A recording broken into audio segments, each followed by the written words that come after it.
No, I was 55. I'm born in 55 actually. Yeah, so see, 62 Corvair Spider, and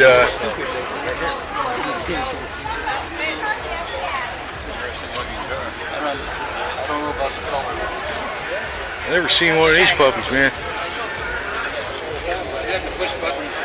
Oh yeah. This is the nicest Corvair I ever seen. Look at the paint. Gas tank's up front, and the engine's out rear, of course. It's over the top. And this, oh yeah, these are Sebring convertible seats.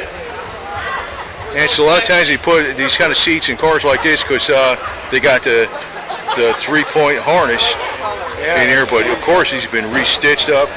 Sebring convertible seats, right? Correct. Yeah, I recognize. 95 Sebring. Yeah, I recognize it, man. It's a great idea, but it's like you would never know it. It fits in there like perfect. The only reason for that is the seat belts. Seat belts, yeah, seat belts, yeah. God, this is the best Corvair I ever seen. God, this is an over-top Corvair.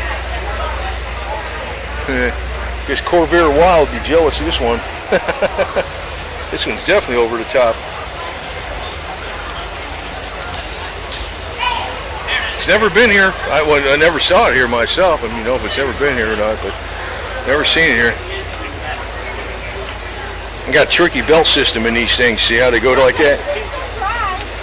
Pretty tricky belt system.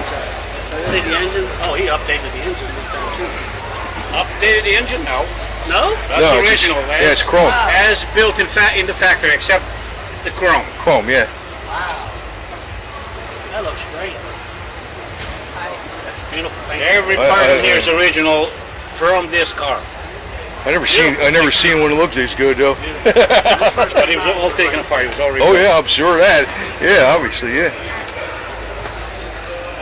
Yeah, that's a pretty engine. Monza, Corvair Monza, 62.